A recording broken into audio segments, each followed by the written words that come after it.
Jesus. Hallelujah. Mnanisondeka. Hallelujah. Oh, Imana imwe umugisha mwinshi Pastor Kado. Nari namuvugishije ndamubwira ngo ni wowe nabonye utarigeze ugera muri boîte de nuit. Mu banyabuhamya benshi numvise. Yaracitswe cyane. Wanza ari ikimanuka juru. Yaraje akisanga mu gakiza abandi twaciye iyo dukubita imitwe hanira byimbye hose. Barikiwa sana Pastor. Amen. Ntaragira ikindi ntangira ndabona Bishop wacu yahageze na Mama Bishop mumfashe nanjye mbashimire cyane. Imana ibaho umugisha mwinshi. Imana ibaho umugisha mwinshi guhora munzirikana ya no kunkunda no guhora munyibuka. No kuvuga ngo murabona ko nkiri muzima. Imana ibaho umugisha mwinshi. Nshimiye Imana cyane nitwa Julienne Kabirigi Kabanda ndi umubyeyi w'abana 4 bafite papa wabo 10 bafite papa wabo ari we mushumba wacu mukuru. Ndumva nivuze ko tutaziranye sindi umushyitsi hano mutabona ndimo ndivuga gutya nitonze mu kanya ndatomboka. Ariko ndashimiye Imana ko ngarutse. Ndashimiye Imana cyane kandi ko nkunda kuba ahantu hari ubuzima. Ahantu hari ubuzima uba wumva nawe ubufite. Uba wumva nubwo waba udafite icyo uvuga kiraza kuvuka katika jina la Yesu. Imana ibaho umugisha cyane cyane cyane. Imana yashyize ijambo ku mutima. Nari nabonye chance ashobora kuba yasohotse. Barikiwa sana chance. Akantu kamwe gusa. Bavuze ngo mitimano nyinshi reka nkore muri ebyiri gusa ngende. Hari indirimbo n'umutware we basohoye inkora ku mutima cyane buruko numvise hari ukuntu byagenze mpita nibuka ko Yesu arakora hagira umvugira ngo Yesu arakora. Semeni tena Yesu arakora. Arakora yo kabyara. Ubu Julienne murebe uhagaze hano ni igihamya 99% n'ibiti 9,9 ko Yesu akora. Mwagiye semeni hallelujah. Narivuze ngo Yesu arakora. Ubu uyu munsi tariki ya mbere y'ukwa 9 nongeye kwibuka ko Yesu akora. Imyaka 17 ishize Yesu yampaye umwana. Yes, kuri iyi tariki y'uyu munsi. Ariko nongeye nibuka ko yavutse ari 8:45. Ariko bwari ubwa mbere niwe mfura sinarinzi ibyo ari byo. Ariko ndibuka umudamu bazanye yambaye bazin ya rouge tuvuga baza kumusohora bamaze gushyira amapamba mu mazuru. Birangiye twari turaho dutegereje twese turaba mama bategereje batubwira ngo nimukomeze mugire gute muzenguruke ibise byiyongera. Mbona byakaze mama bakamutoa wana arasohoka abantu induru ziravuga hanze. Ariko akana baragasohora ari kazima. Undi wari ku gitanda cyo hirya sinza abazimu bamufashe nabonye ibintu bibi bwa mbere. Sabazimu ariko nabazimu bagatsindwa. Ibise byaramurenze ari ku gatanda hejuru. Mungu wangu avaho aragwa I tell you biriya bintu nabonye byari bibi. Aragwa bazabiruka urumva yakoze ibintu bitaraba haramanuka gatanda. Ubwo abamama babyumvise sinamenye yabayeho nyawe niyabayeho gusa byatumye mita nitonda cyane. Uyu baramusohora uriya mbona batangiye kumufasha hasi mbona amaraso mama kandi ubwo nari ninjiye jewe nzi ko ibirya abandi bitari bundye kuko niko woman of God. Hari umumama wavuye Kongo ndamyibuka arambwira ngo mama chunga kidogo. Ubwo nari maze kumubwira ngo wacecetse ukizera Imana byari bitaramfata neza. nkabona arimo aragira gutya napanda kitanda wakwizeye Imana mama chunga kidogo ndamubwira nini chunge nini ndamusengera ni katika jina la Yesu ariko yanga gutuza iminota ntiyabaye myinshi yari nka 40 abaganga baraza ngo witwande ni nukuri nta zina mfite bibagiwe kunyita izina barambaza ngo tubaze nde nta numwe arangije nawe banza niba byari bigabanutse arambwira ngo umesikiye na wewe ariko uyu munsi nibutse ko Yesu akora haleluya mumfashe nshimira Imana uyu munsi ababiri biruhande baragiye nsigara amagazi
mumfasha dukomere Yesu amashyi menshi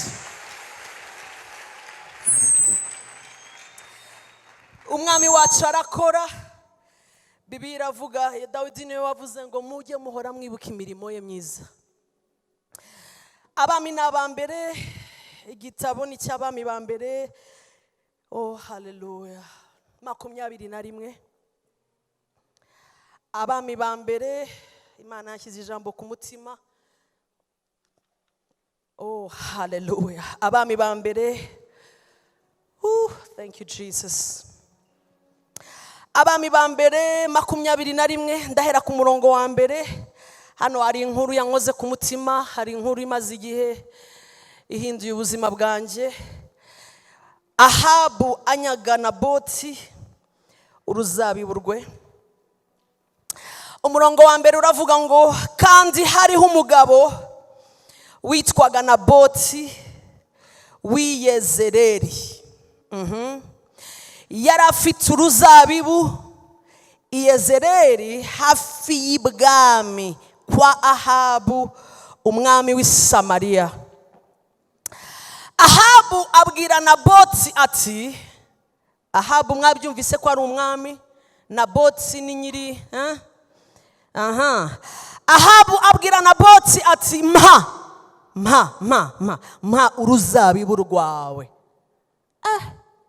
kugira ngo ndugire igihambo cy'imboga, kuko ari hafi y'urugo rwanjye. Umva impamvu zitumvikana na gato.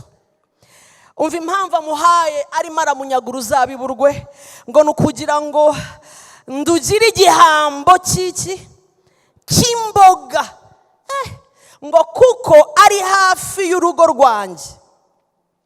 Nzaguha urundi, mu rwawe nzaguha urundi, nzaguha urundi ruzabibu ruruta ubwiza, ruruta ubwiza, cyangwa washaka naguha ibiguzi byarwo ku ifeza. Gatatu, Naboti abwira Ahabu ati, biragatsindwa n'Uwiteka kuguha gakondo y'abasogokuruza banjye. Hagira uvuga ngo biragatsindwa, bivuze batatu. Vuga ngo biragatsindwa, biragatsindwa kuguha gakondo yanjye. Kane, maze Ahabu ataha afite agahinda n'uburakari, arakajwe n'ibyawe. Ataha afite agahinda n'uburakari kubw'ijambo Naboti w'i Yezereli yamubwiye ngo singuha gakondo y'abasogokuruza banjye. Mumfashe tujye mu gitabo cy'Abagalatiya. Igitabo ni cy'Abagalatiya, ibice ni bingahe? Ibice ni 4. Igitabo cy'Abagalatiya, ibice 4. Ese haba hari umuntu ufite cyangwa bakaza kudufasha bakadushyiriraho nko mu Gifaransa ukuntu umurongo wa mbere uvuga? Abagalatiya 4, abari mu buhanga bw'ibyuma niba byabakundira. 4:1. Ariko ndavuga yuko umuragwa iyo akiri umwana atagira icyo atandukanaho n'imbata. Umuragwa nyiri ibintu iyo akiri umwana, ndashaka mubyumve neza, iyo akiri umwana, Bibiliya iravuze ngo ntagira icyo atandukanaho n'iki? N'imbata. Mu Gifaransa imbata bavuga gute? Ubanza ari esclave, hari ufite ni esclave. Umuragwa, ubundi umuragwa ni nyiri ibintu, sibyo? Umuragwa ngo iyo akiri peti, iyo akiri umwana, ntagira icyo atandukaniraho n'imbata. Na esclave aba imbata, agakoreshwa iby'ububata kugeza igihe runaka. Ntagira icyo atandukanaho n'imbata nubwo yaba ari nyiri ibintu byose. 2, ahubwo ategekwa n'abamurera n'ibisonga kugeza igihe cyategetswe na se. Semeni amina.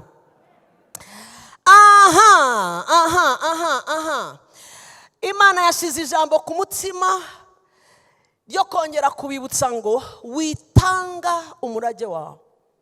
Uri nyiri umurage, wikwemera ko bagukuraho umurage wawe, wikwemera gufata fotokopi y'umurage wawe. Ndi mu mwaka wa kangahera, twari muri senior 1 na senior 2, niganye n'umwana yari inshuti yanjye, turi abana twembi, tujyana muri senior 3 mu wa gatatu secondaire, ariko afite ikibazo gikomeye aho yabaga bamukoreshaga ibintu urumva ni muri za 90 na kangahe juste gato nyuma ya jenoside yakorewe abatutsi hano mu Rwanda. Yacitse ku icumu arangije arerwa n'umuryango umufata nabi bishoboka kuko nawo wari ukenye cyane. Ubukene babwongeraho gufata nabi uriya mwana. Twajyaga dutahana kenshi iwacu ashaka gusa kugira ngo arye saa sita abone uko agira gute, abone uko asubira ku ishuri. So tubinshuti cyane ariko ubuzima bwe kugira ngo abone inkweto ari ikintu gikomeye. Bisaba ko umwe mu nshuti durebe ukuntu tumuhaho, mwabibona ko zapfumutse murumva situation ari ugukomeza mu coveringa mu mupfukapfuka kugira ngo atagira isoni mu bandi. Hari igihe amafaranga amwe namwe basabaga mugateranya abantu b'inshuti mukamuha ameze ari mu buzima bubabaje cyane, bubabaje kuko naho yabaga naho usibye no kuba yarameze nabi nabo mu bukene barimo bwari bukomeye cyane kandi bari batunze abana benshi uriya muryango wari ufite abana benshi kandi nawe ukenye. So nta atari ukumwanga akunda ariko ameze nabi. Hanyuma nyuma y'igihe runaka ubuzima bwe buza guhinduka. Turahura urumva twaje gutandukana, njya kwiga i Nyanza nawe ajya ahandi. Nyuma duhuye mbona si wundi, mbona umwana ameze neza, ni inkumi yambaye neza, amaperfume jewe ntaranamenya n'ukuntu parfum imeze. Ndavuga ni byagenze gutarambira ati ntabwo urabimenya. Turicara ahantu mbona arambwira ngo komanda, mbega nutinye kugira icyo usaba kuri menu, fata icyo ushaka kula kabisa. So yagize ikibazo kuko atarazi uwabwiye kurya iyo minsi. Kukubwira ngo kula ni nko kukubwira ngo urabyumva nawe. Twavuganye ari uko isahani tuvuye imbere kuko twarariye kweri, ariko mbona yishyuye nta kibazo. Ndamuzi ndavuga niki cyahindutse. Arambwira turuva rero nkubwire naje kuvumbura ko ndumuragwa. Ndayakanura urumuragwa nipatie story vizuri. Ate nubona buriya nakomeje gusufra siniafo irananira kwiga nta minervare ndasufra, kumbe data atarapfa haramazu hari ibintu yasize bizwi na kuze wiwe. Abiwabo ya papa barashize ariko kazini wa papa arahari, yarabizi rero ko bihari.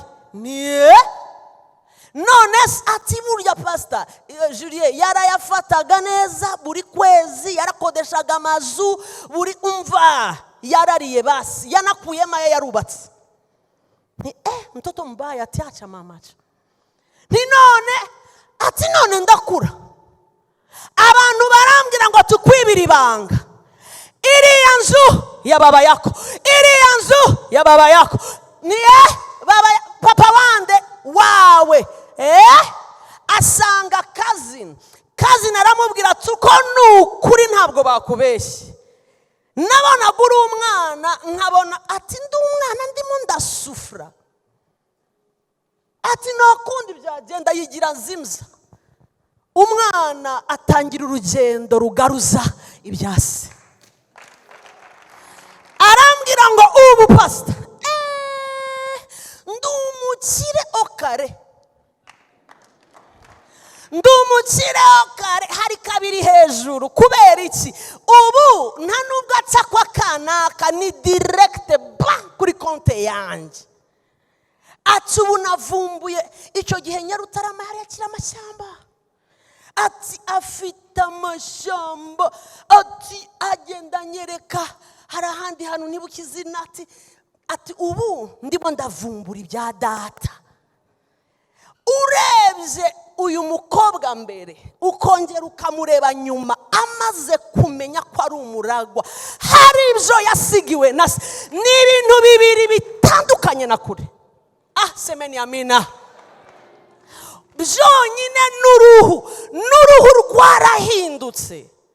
I tell you, napo n'imivugire, uzi ko ubukene bukora no ku mivugire. N'umugongo yari yarabaye ukuntu nta muntu wamutereta. Yambaraga n'ibintu ndabyibuka, tukamubwira ko kubura umuhanda ushyira umwana, ati ntawe ukubuye. Twahura nyuma amaze kumenya ibye, amaze kubigaruza, yaremye. I tell you, afite umushoferi, come on, nawe yicara inyuma akiri umwana w'umukobwa. Ibintu byarahindutse, dusigaye dutonda tukavuga ngo nta gihumbi. Uwo muntu mwegeranye mugapfukamunwa murebe gahoro, uwo muntu ni umuragwa. Uwo muntu kwicaye iruhande hasigaye gusa kwavumbura. Umunsi wavumbuye umurage wawe, demarshe itapinduka, imvugo irahinduka, imigendere irahinduka, uko abantu bagufata birahinduka. Kubera iki? Umuragwa iyo akiri umwana ntahatandukanira n'imbata. Ubu uri esclave, barakubonera, baragusyonyora, bakuvugiraho ibyo washatse byose, kugeza umunsi wavumbuye ibyo so yagusigiye. Semeni amina. Kugeza umunsi watahuye ibyo so yagusigiye. Inkuru twasomye mu Bami, ni umugabo wari ufite gakondo ye, sasa wari ufite umurage we, wari ufite iby'agaciro yasigiwe na se. Yari afite gakondo. Uyu mugabo witwa Naboti yari afite uruzabibu rufite icyo ruvuze. Aha ndaza kubereka abantu uburyo bubiri hanyuma nsoze. Naboti yari afite uruzabibu, ariyo gakondo. Murumva gakondo ni umurage ukomeye cyane ku muntu. Bukeye from nowhere, araho sinzi ibyo yari yibereyemo, atungurwa na message, atungurwa n'abantu bakomanza. Arabitaba, baramubwira ngo hari umugabo ugushaka. Agiye kubaza asanga ni umuntu ukomeye cyane, asanga ni umwami Ahabu. Ndatekereza uhamagawe na Ahabu, uhamagawe n'umuntu ukomeye nka Ahabu mu gihe cye, yari umuntu wagomba guhita avuga ngo birandangiranye, ndapfuye, nakoze iki, aha mbyifatemo gute, mbigenze gute. Naboti n'icyubahiro cyinshi aritaba. Bibiliya avuga ngo agiye kuvugana n'umwami, aramubwira ngo message mfite iravuga ngo ubu byanjemo, ndashaka ruriya ruzabibu, umurage wawe ndawushaka.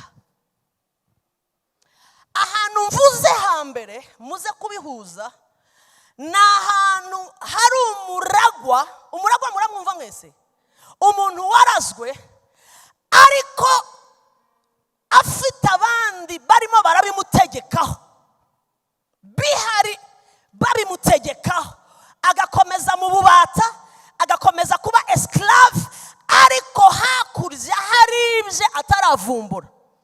Aha hakabiri kwa Naboti biratandukanye. Ni umuntu noneho ufite umurage we, ufite gakondo ye, ubaze kubimenya ko ayifite. Semeni amina. Utakiri umwana, uwa mbere yari umwana, Naboti we ntabwo akiri umwana. Arabizi ko awufite, arabizi ko uyu ni umukristo ukuze sasa, arabizi ko afite uruzabibu yahawe, arabizi ko iyi ni gakondo yanjye, arabizi ko uyu ni umurage wanjye. Uyu rero ikimubayeho ni iki? Gakondo ye arayifite gutya, arayizi, azi urugabano borne, azaho mu karere bayiteye. Yarababwiye ngo kwa data uhera hariya ukagera hariya, up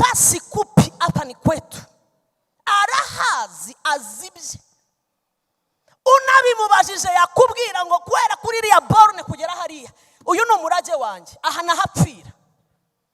Ariko igitondo kimwe nta n'umugishije inama, nta nubwo babanje kumubaza abiri atatu, hatungutse ikibazo kiri serious. Haje ikibazo simusiga, haje dosiye igoye guhandolinga, igoye guhandolinga.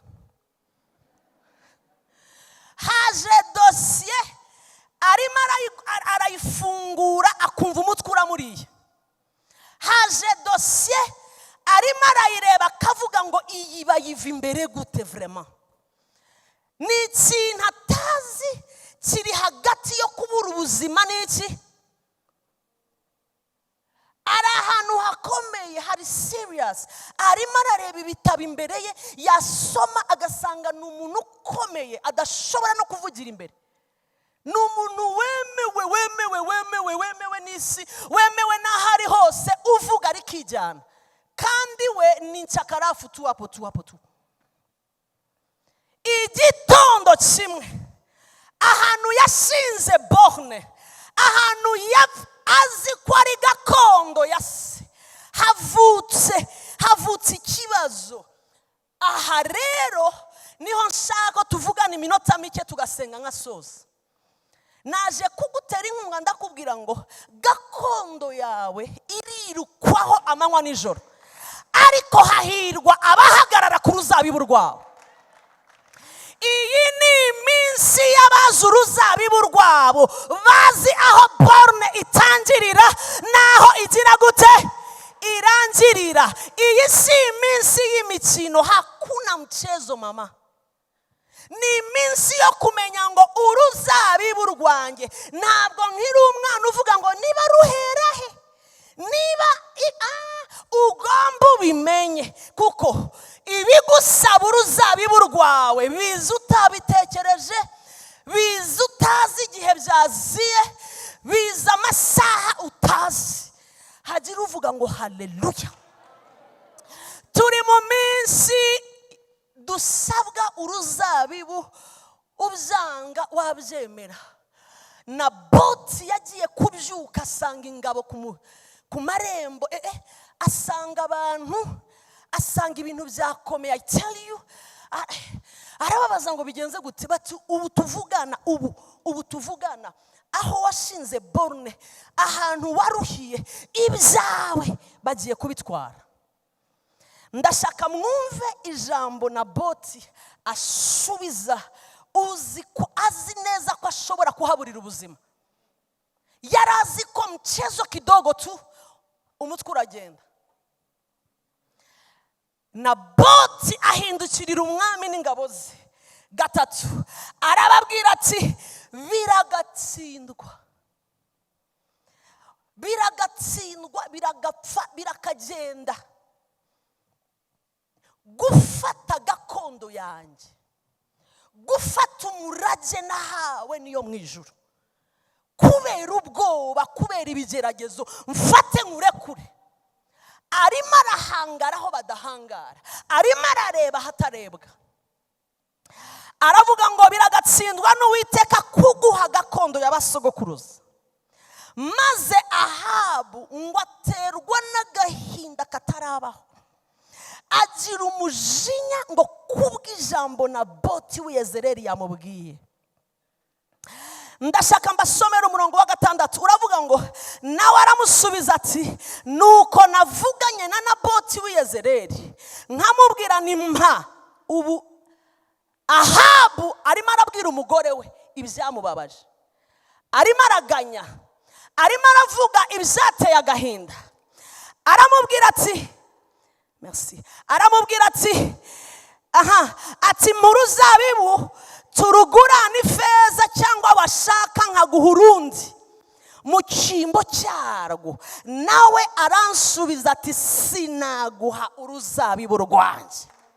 Arimo arasubiriramo umudamu amagambo Naboti yamubwiye. Ni nko kumubwira ngo umugabo yambereye ibamba, umugabo azi icyo ashaka, umugabo yagihagazeho, umugabo yanyimye, umugabo yihagazeho, umugabo ari tayari kubura ibindi byose, ariko gakondo ye ikaguma ihari. Aba bantu babiri, uwa mbere ari mu Bagalatiya, ntabwo azi ko afite umugabane we, ntabwo azi gakondo yahiri. Uyu wa kabiri azi gakondo ye kwihari. Aba nibo bakristo dufite muri iyi minsi. Hari abamaze kumenya gakondo yabo, hari n'abataramenya iki ko gakondo yabo ihari. Hari inkuru narimo ndavugana n'umutware wanjye nijoro, ni urugero umukozi w'Imana yabahaye, byankozeho cyane. Yabahaye urugero, yarimo arambwira ibintu byamufashije akimara gukizwa. Uwo mushumba wamwatuje yabahaye urugero, arimo arabigisha bakimara gukizwa nk'abakristo bakijijwe bashyashya, ababwira gufata iby'agaciro hanyuma ntibabitakaze. Arababwira ngo hari umugabo wari ufite ubutunzi bwinshi, yari afite ubutunzi bwinshi. Haba impamvu yihutirwa ituma agomba kwambuka akajya mu wundi mujyi wari hakurya y'amazi menshi, kandi ntiyari yemerewe gutwara ikintu na kimwe muri uriya mujyi. Ntiyari yemerewe kubera ibintu bitandukanye. Baramubwira ngo ufite umwanya muto kuba wambutse hirya. Ngo ahita akoresha ubwenge vuba vuba, aravuga ndambuka gute? Sinsiga ibintu byanjye. 2, ndabijyana gute? Sindi bwambutse imodoka, sindi bwandutse intebe, banyemereye gusabana n'umugore, ndabigira gute? Ubwenge buramubwira ngo bifata ubigurisha. Arabigurisha. Abona babigura, bagura amamodoka, bagura intebe, bagura amazu, bagura ibibanza, arishima. Ariko agiye kubona amafaranga afite ni menshi nanone mu bikapu. Umudamu waramubwira ati uri muri risk, bakiona izo franga, nibabona ayo mafaranga barayakwaka. Bakubwiye ngo barashaka tugende nta sakoshi, tugende nta kintu na kimwe twifiteho, icyo uri butware nta kantu ushobora gushyira mu mufuka, ushobora gushyira mu ikoti tukambuka. Umugabo umutwe uramurya, aravuga ngo ko ntashobora kwemera gutakaza ibyanjye, narabiruhiye ibibanza. None se areba ibikapu by'amafaranga buri cyo abikorera, simbyambukana. Barimo barambwira ngo sigaje amasaha. Umudamu aramubwira ati twagiye kwa kanaka, nuzi ko afite amabuye y'igiciro, tugende tugura amabuye y'iki, aya mafaranga yose ufite uyaguremo ibuye rimwe ry'agaciro equivalent y'iki y'ayo mafaranga. Umugabo ati yes, uri umugore w'ubwenge. Barihuta kuri wa mugabo w'amabuye y'agaciro, baramubwira ngo sigaranye amasaha makeya, ngomba kuba nambutse. Condition nuko nambuka ndi smart, nta gikapu habe na laptop, ngomba kwambuka nkagera iriya, kandi hari ibintu naruhiye ntashobora kugira gute, ntashobora gusiga. Aramubwira ati nyereka amabuye y'agaciro ufite. Aramwereka, arangije agwa ku ibuye rimwe rikubye bya bikapu byose by'amafaranga. Umugabo aravuga ati aha, mpereza ririya buye. Arimuhaye, aragafata, abona n'akantu gatoya cyane, ariko nakavunja. Mwabimenye? Niyambuka akakavunjisha hirya, azakuramo ya mafaranga, noneho atangira gura imirima n'aya mazu yose. Umudamu ati tunona sheri, twagiye, nukuvuga ngo ntacyo dutakaje.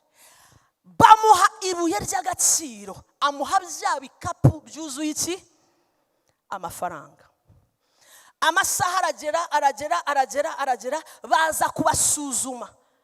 Arababwira ati nta kintu na kimwe mfite. Yabuye yari yarishyize hehe? Mu ikoti mo imbere. Barahagarara basanga nta kintu afite. Bati ibyo ufite mu ikoti nta kibazo, ariko ku maboko hakuna. Bareba umudamu, nta na kimwe. Abana ni umwenda gusa bambaye, ibintu byose ni umwenda n'inkweto. Bati uri umuntu w'umuhanga cyane. bashaka ubwato babashyira mu bwato. Ubwato burabatwara. Nyuma y'amasaha 2 bagenda, 3 bagenda, akajya arunguruka akareba iki? Umuruho we gakondo ye ko ayifite, agasanga arayifite. Baragenda amasaha 4, baragenda amasaha 5, atangira kuruha. Aravuga ngo dusigaje amasaha ngati do tugiye kuhagera. Batangira kumwereka amazu, bati no urabona ati turahageze. Ati umunezero kubita madamu high five punch. Madamu ati turahageze kandi dutwaye ibyacu. Madamu ati turihuta, bamuhaye bizu koco. Abana bati twagiye. Umugabo ati turahageze n'ubutunzi bwacu uri Imana yo kwi. Baragenda baregera umunezero uramurenga, atangira kurya, bagenda mu bwato barya batembera. Sinzi ukuntu yari maraganira yarangaye nyine n'abandi bantu mu bwato, bavuga ngo turahageze do turahageze. Okuramo ibuye di, atangira kubereka ati unaona mwese muri birofu, ubu mwagurishije ibintu byanyu muzanye ibitwe gusa.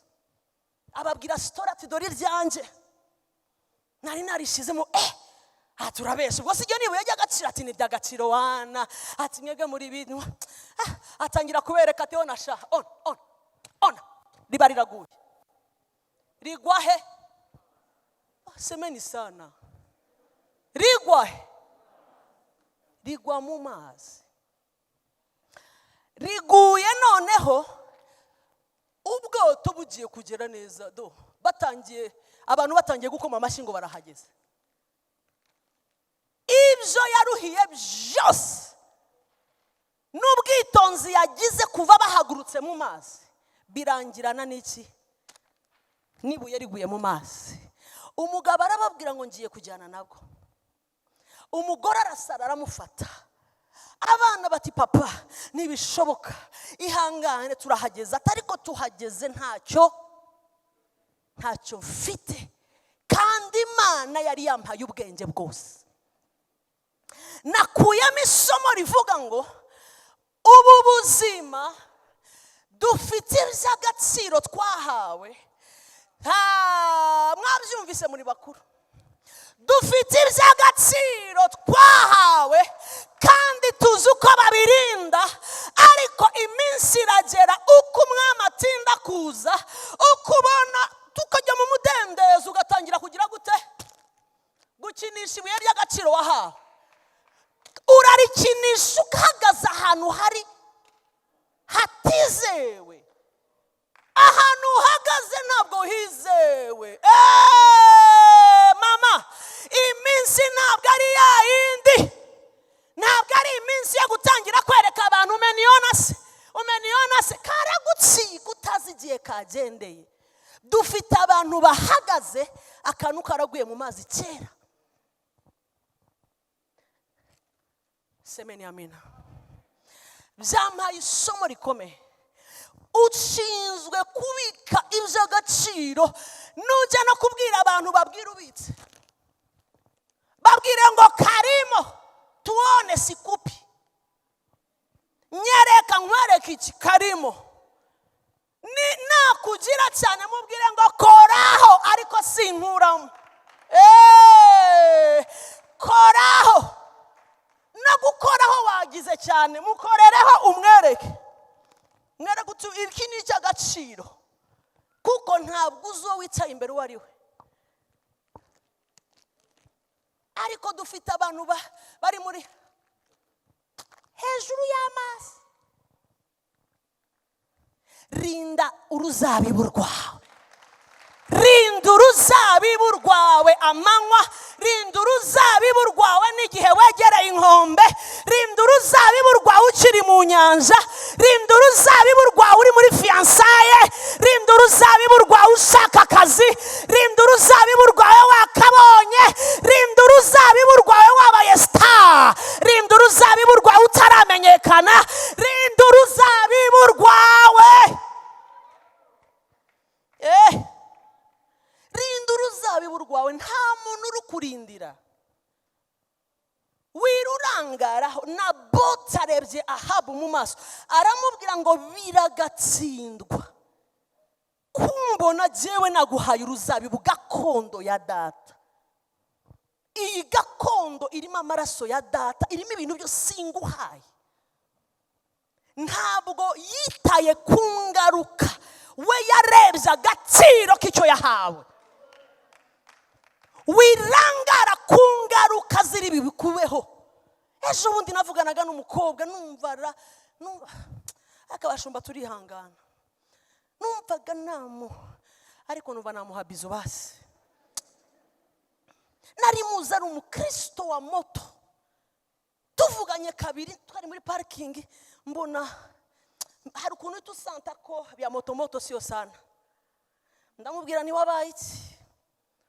Ati pastor tuzavugana ni inzira mu modoka. Mbona araje, ni urambwira rero ko turaziranye. Wabaye iki? Ndabona hari ikintu wibwe. Atangira kumbwira, uribuka ko papa yapfuye? Ndabyibuka.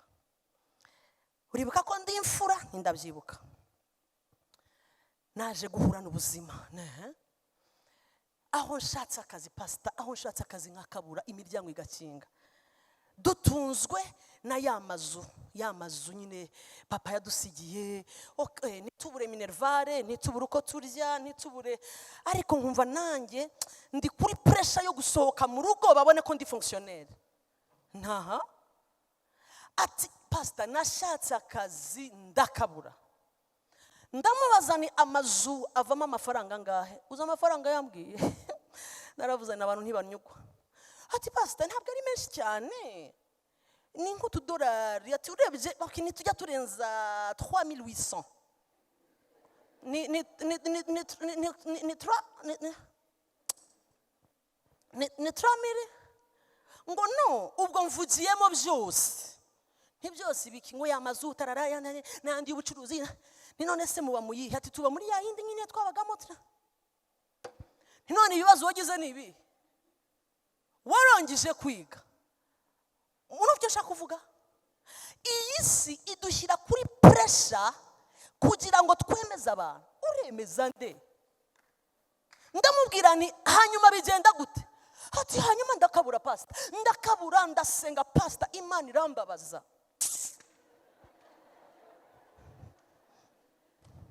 Ati numva Imana irampemukiye pastor. Igi ukuntu nayikoreye kutoka Sunday school mimi naimbia Mungu pastor. Nilitumikia Mungu pastor. Ndeba umwana numva namba. Ndongera nditonda nsubiza ukuboko inyuma. Hanyuma ati hanyuma pastor, Imana irambabaza.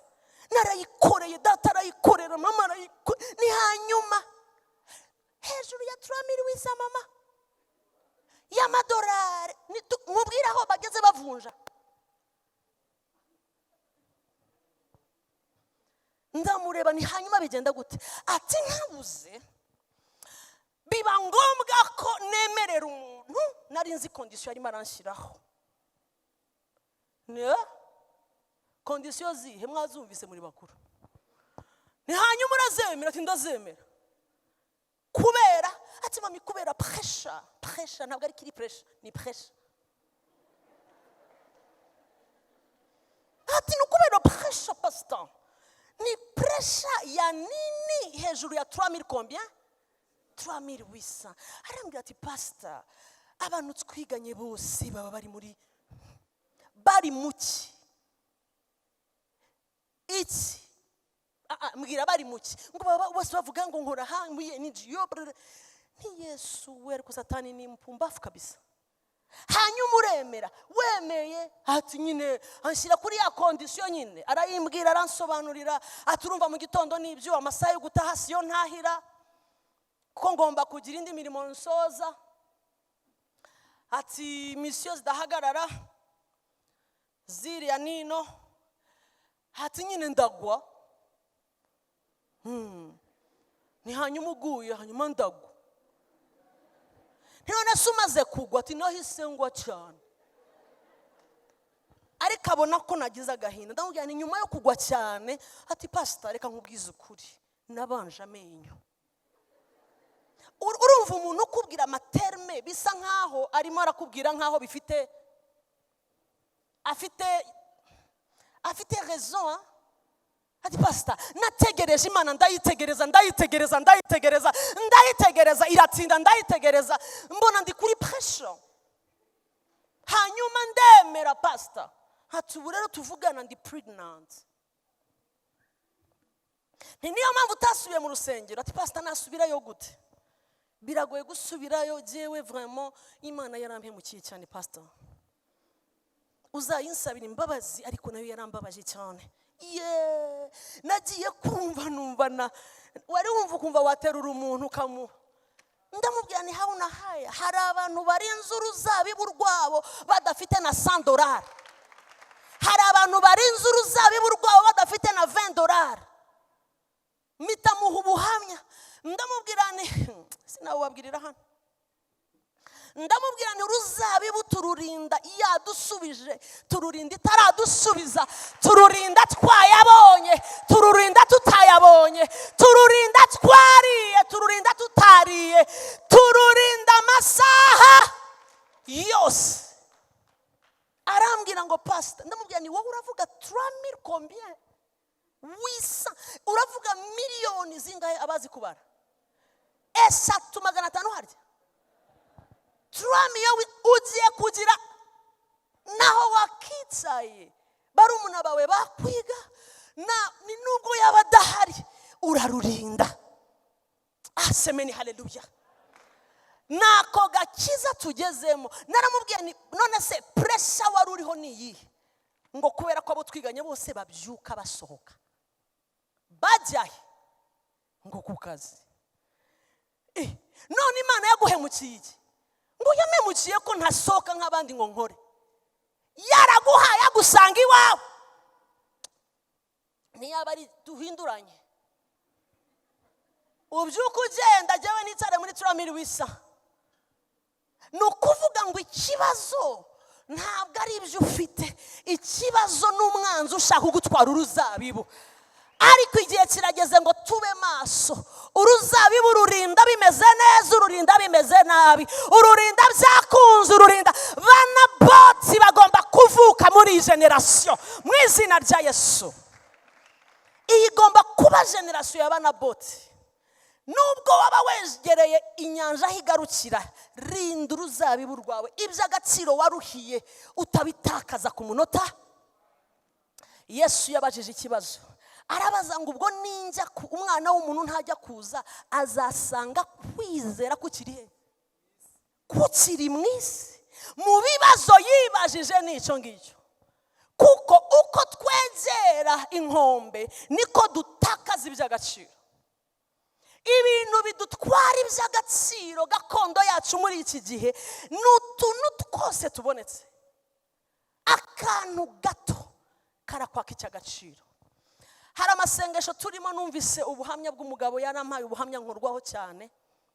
Uriya mupapa mumbariki sana. Tumaze igihe turi mu masengesho hanyuma arambwira ati ntabwo nzi atariko twaratangiranye mu kwa mbere. Ni amen barikiwa sana. Ati twaratangiranye pastor. Ati ntabwo ndi umukristo w'iwanyu atariko nagiye kumva numva hari ibintu mpaze. Numva ndabihaze neza. Ndavuga ngo ninafata icyemezo ndabona Satani yambayeho super glue. Ati numvise muvuza amasengesho ndavuga ngo amasengesho niwo muriro daimoni zitakwegera. Ati mfatiraho. Ndamubwira ntibyagenze gute. Umva ikintu ambwira. Arambwira ngo ndi umudiyakoni mwiza mu itorero. Arambwira ngo maze imyaka myinshi mu itorero. Arambwira ngo nkunda Yesu n'umwami n'umukiza wanje. Arambwira ati pastor nkunda umugore wanje utabona napenda bibi yangu kweli. Ngo kuko hari ahantu twacanye kandi hari aho tugeranye. Ni sawa.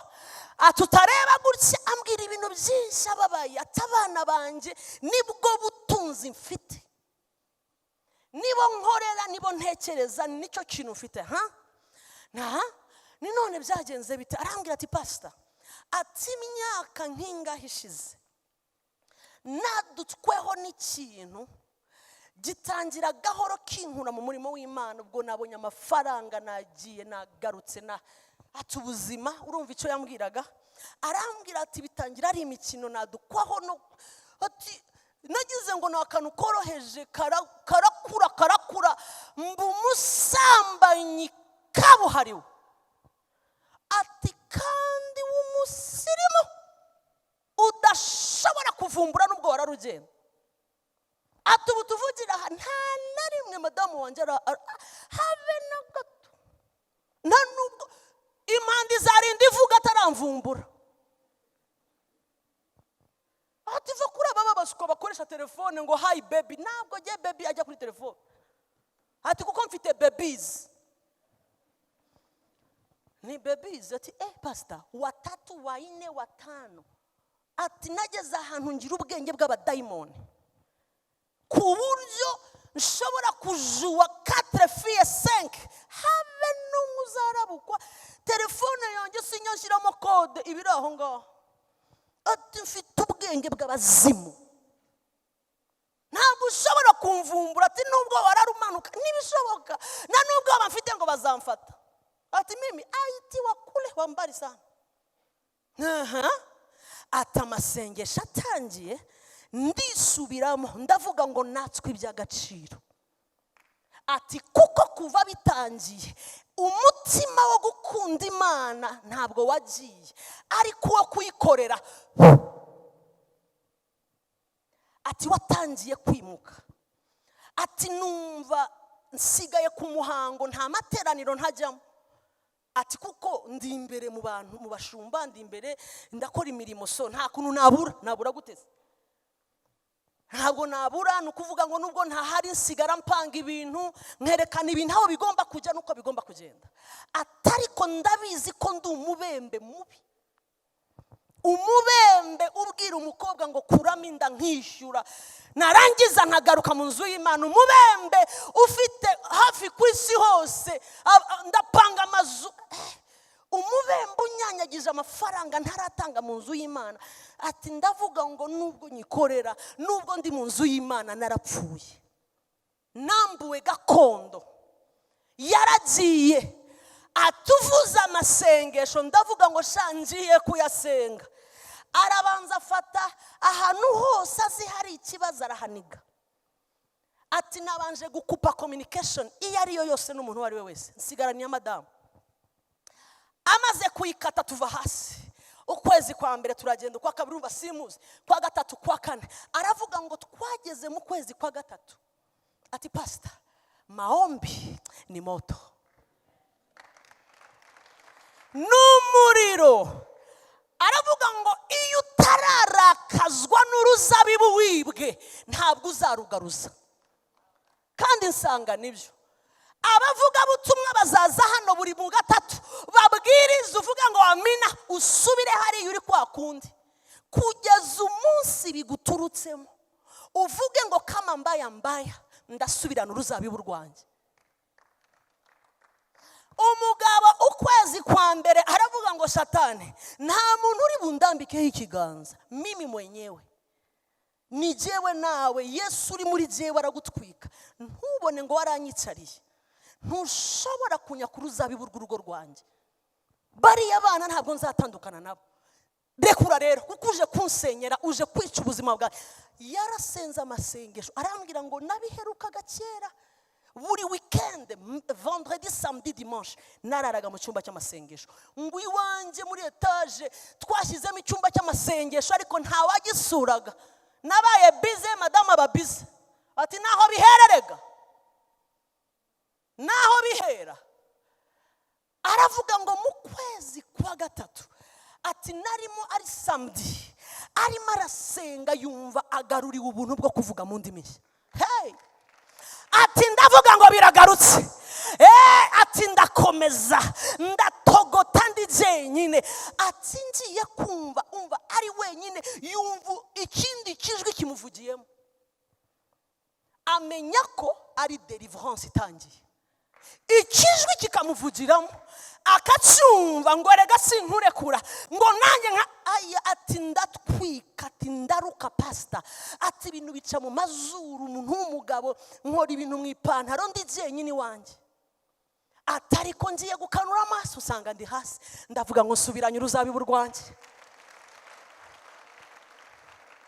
aravuga ngo ndabohotse ati turakomeza amasengesho mu kwa kane mu kwa gatanu ati uyu munsi mbikubwiye ndi umugabo mushyashya ati pastor ati no kumbwira ngo basi ngo ndimo ndarwana nabyo hakuna ati habe no gukirana naho ubundi narwanaga n'ibitekerezo nkumva biragenda ati nahoraga nsohoka buri kanya madame ati sheri akazi kandi guherekeza ati no baby sigara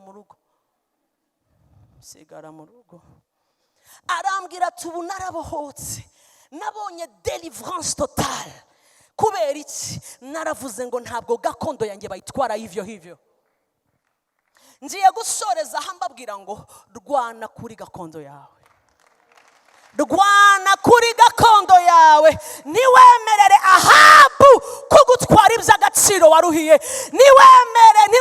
niwemere narivuze ngo niwemere fata icyemezo garura gakondo yawe turi hafi gutaha turi hafi kumva impanda ivuze umwami wacu ari mu marembo agaruka niwemere kuzasigara muri iyi si niwemere ko Ahabu akuguranira umugabane wawe mu izina rya Yesu. Rehobote yaririmbye indirimbo kera ivuga ngo ni gute turi hafi iwacu mu ijuru iyo tutazongera kurira ukundi urupfu ntambara zashiraho munsi umwe nkabyi bagirirwa kwa Yesu turi hafi yo gutaha iwacu